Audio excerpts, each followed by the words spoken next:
like, I want to date Brendy, honestly, like, hit me up. Hey guys, so with the new America's Next Top Model cycle starting, and with Tyra's return and just all of the change between, like Rita hosting it before and Tyra coming back, and the break between the seasons, and the obvious change of the guys are gone, I thought I would make a little like evaluation, kind of like a review video of the new pilot episode for cycle 23. This isn't meant to like criticize any changes or just like to attack Tyra or anything like that. But this is just kind of like my thoughts, my predictions. I just wanted to like talk about some of the things I see on the show. So I kind of just wrote down some little notes as I was watching of the things that I wanted to mention to make sure I hit all of the like big thoughts I had that I wanted to put in this video. And so there's kind of in the order that the episode aired in, so like as I had them. So there's not a great organization to this, to be honest. But yeah, as I mentioned, obviously the guys are gone. It's only girls again.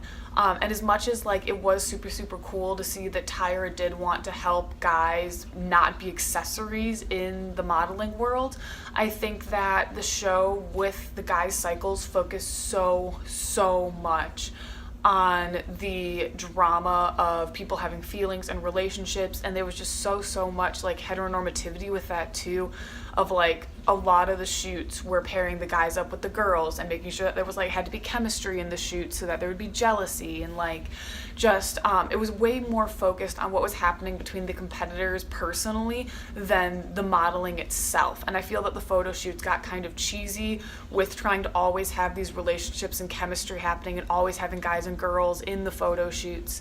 And I only can really think of like one time that they had the issue of not being able to put like guys and girls together, and that was when Matt and Will in cycle 21 did the like Black Widow bite perfume shoot together, but otherwise they always had like magically the correct numbers for these shoots, of like equal guys and girls to be like super heteronormative with their shoots and stuff. And so I really like that the guys are gone, just because it's going to get the show back on track with, where it started, which was with making sure that people knew how to model and being a top model. So I'm very excited that the guys are gone, not because I don't want the guys there, but just because of how the show viewed having the guys there. I really think it's cool, this term next level fierce. I like that we have a term that is like a branding for America's Next Top Model that focuses on just like a wholesome, yes, you did good kind of thing. I think it's going to get used a lot. It's definitely going to be a buzzword, but I like the connotations it has, honestly.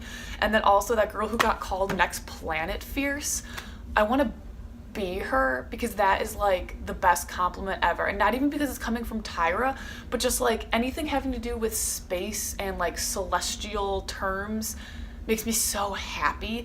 I'm like, I want to be Next Planet Fierce. So yeah, they started off the beginning too by talking about, no age restriction, no size restrictions. It's just like bombs away as long as you're over 18. And I do think that is really cool. And obviously this episode focused a lot on the 40-year-old model. I wrote down her name, Erin. It focused a lot on Erin and her struggles and like having 5 kids and all of that. And I think it's super cool that Erin is there. I like the like mixture they showed during the audition part, where with the 4 judges, when they brought their own photos, they showed a lot of diversity there. We saw multiple like plus size models and girls who aren't like traditionally model thin and just like average sized and things like that. Like there was a lot of variety.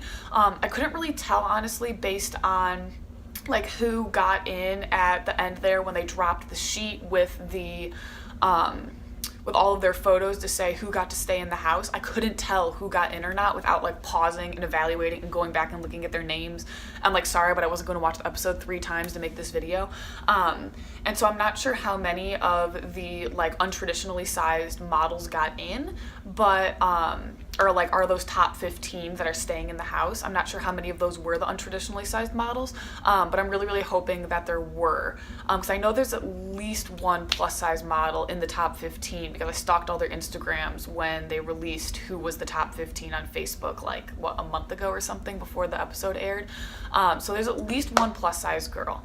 So I guess we'll see how many of the like not truly plus size, but not, traditionally model sized girls got in, etc. But I think the diversity is really good. And then obviously the racial diversity is super cool. And like, as, a white woman, I don't really get a say in this, but like just in general, it's cool to see the representation they have. The like half white, half black girl, she is obviously going to have a lot to say socially. And I think that's going to be really cool. I'm really excited to see what happens, because obviously if the pro-Trump girl and the half white, half black activist girl, if they clash heads, if they're both there for enough time for them to really go at it, unless one of them leaves like next episode, I can't see them not going at it at some point. I'm really excited to see the pro-Trump girl just get like fucking taken down, honestly, because like I can't believe she sat there during the auditions and said like, hi, I'm pro-Trump, I think he's gonna do great things for this country, to like 4 black girls. Like, are you kidding me?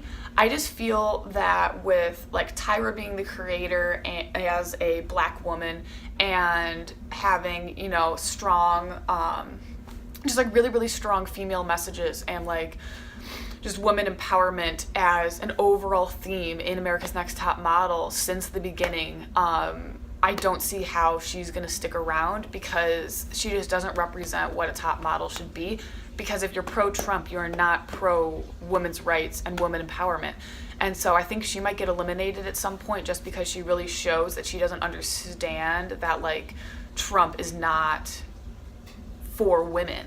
And I think she might get eliminated based off of that, and not like purely like, oh, you're pro-Trump, you have to go. I don't think it's going to be that, but I think it might end up being like, you're not here to support women though, like you don't support women, you're not a good role model, bye.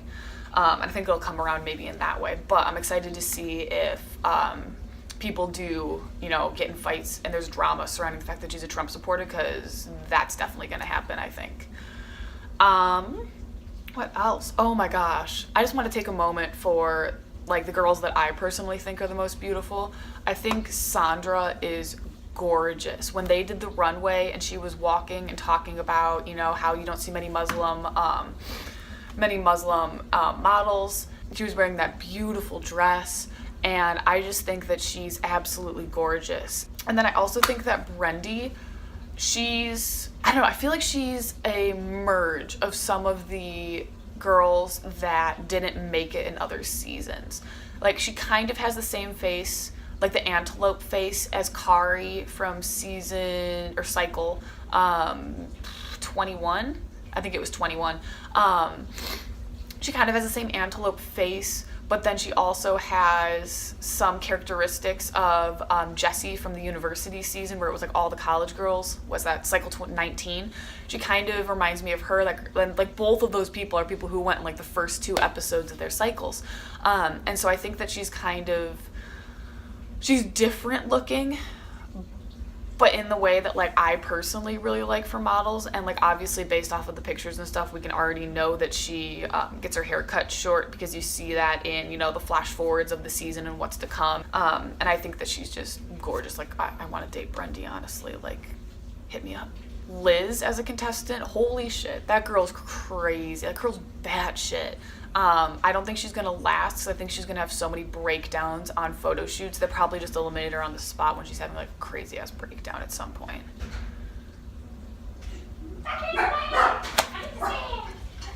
A couple other things that I wanted to mention. The show's aesthetic is amazing. They kind of kept the aesthetic that came about when Rita took over last cycle, with like the really big bold lettering of like the boss is back that they did this time. Really stuck with the aesthetic that Rita brought along, and I think the music has gotten better. They had that really cool song playing for the runway. The aesthetic has really modernized, whereas like it used to look very like I'm trying to be trendy and cool, but I'm like a junior high student who has no idea like what's trendy and cool. I feel like that's what the show started to look like at a certain point, because it wasn't modernized from, you know, the early cycles. They were trying to stick with like what it looked like then, but it ended up looking outdated almost at points. And so now it's like really modernized, the aesthetic and the music and everything.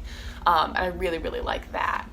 And then along with the, you know, opening it up to everybody, the diversity factor, the age factor, I also noticed a lot more models have tattoos this season.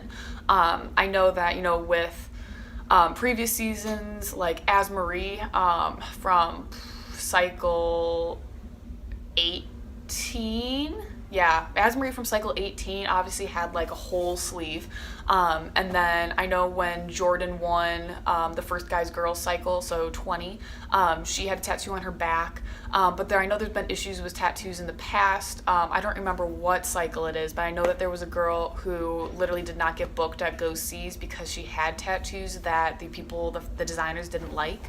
And so it's cool to see that so many of the girls do have tattoos, because I think that's something that's very up and coming in the modeling world, where tattoos are becoming way more acceptable. Like, you don't have to be a blank canvas. You now can have like personality and things. And it kind of goes along with the, like, a lot of models have something that makes them like stand out, and it's something that might be considered ugly, but like they're rocking it. And I think tattoos are kind of on that plane. And as somebody who has, you know, tattoos, I think that's really cool. And then with the final bit of just seeing, you know, what's to come, so excited for the Venice skateboarding runway. Holy shit. When I was in LA, Venice was the coolest place. Like, me and my sister went to the beach one day and just watched the skateboarders at the Venice Park for hours. And so I'm really excited to see that runway, because I think that'll be super cool, and that's such an iconic location, and there's definitely going to be like crowds of like everyday people watching, because like Venice is a very busy beach, obviously. And so I think that'll be a really cool runway. There's going to be a lot of nerves though. And then my like last really big thought with the whole like we can eliminate anybody at any time, I feel that is going to be too incredibly stressful. Like the fact that Tyra could just walk into their house at any time and say, by the way, you're gone. I think that's a little ridiculous. I think maybe it should be limited to, we can eliminate you during any photo shoot or challenge. So literally, if you are like utterly not performing at a photo shoot or challenge, they can be like, okay, you're gone. Like, we don't want to deal with this. I think that would be cool. But I think the idea, at least like the way that the models have taken it so far, and that's how I'm reading it as well, is that, you know, Tyra could walk through the door of their apartment at 2 a.m. and say, by the way, we decided, like, you know, like, Liz, you're gone.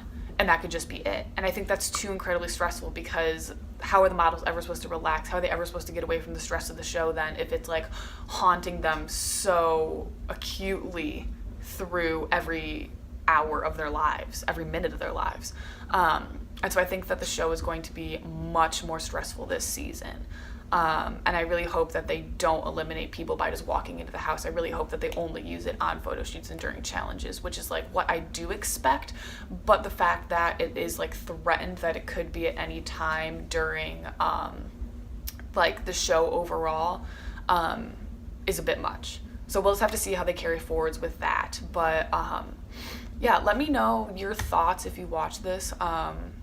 If you agree with what I have to say, if you want to argue with me, like, I'm open to some discussion. Be nice, please, but I'm open to discussion and, like, you know, talking about what we think of this season. I think it'd be really cool to hear what some other people have to think. And if the season gets really crazy, maybe I'll do some more videos talking about what's happened. I definitely won't be doing a video like every single week talking about it, but yeah, I think I'd be open to making more videos like this. So yeah, we'll see how the season progresses, but those are my thoughts. Thanks. Subscribe if you liked this. My channel's a clusterfuck, but if you liked this, feel free to subscribe.